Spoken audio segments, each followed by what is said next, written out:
Hello, all of you. SF Nadel given two types of rule, relational rule and non-relational rule. ये important है. Relational वो होते हैं जिसमें एक रोल के लिए दूसरे रोल का होना ज़रूरी है. For example husband and wife, parents and children. अगर पेरेंट्स होंगे तभी तो चिल्ड्रन का रोल आया, एंड चिल्ड्रन है तभी पेरेंट्स आप बने. तो ये है रिलेशनल रोल, यानी एक के होने पे एक तभी होगा जब दूसरा भी वहां पर होगा, तभी पॉसिबल है. इसी के साथ नॉन रिलेशनल रोल होते हैं जिसमें एक रोल को दूसरे रोल की नीड नहीं है. फॉर एग्जाम्पल अगर आप पोएट हैं तो आप कविता खुद ही लिख सकते हैं, उसके लिए किसी अदर पर्सन के होने की या किसी और रोल के होने की आपको नीड नहीं है. पेंटर हैं आप, डांसर हैं, तो अदर रोल की नीड इसमें नहीं है. एक रोल प्ले हो सकता है दूसरे के बिना, लेकिन हस्बैंड एंड वाइफ का जो रोल है उसमें एक के बिना दूसरा प्ले नहीं हो सकता.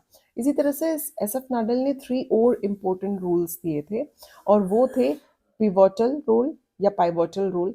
ऐसा ही कुछ नाम बोलते हैं उसको, PIVOTAL, pivotal role, sufficiently relevant role and peripheral role.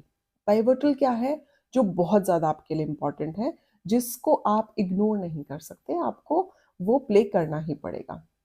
Then दूसरा, sufficiently रेलिवेंट रोल, यानी कुछ रोल हैं जो बहुत ज़्यादा आपकी लाइफ में इम्पॉर्टेंट नहीं है, आपकी इच्छा है आप करते हैं उसको, बहुत ज़्यादा इम्पॉर्टेंट नहीं है, आप करते हैं, that is good. And then third one is peripheral role. Peripheral वो रोल है जो आप निभाएं या ना निभाएं, कोई उससे फ़र्क नहीं पड़ता, जो बिल्कुल भी इम्पॉर्टेंट नहीं है आपके लिए.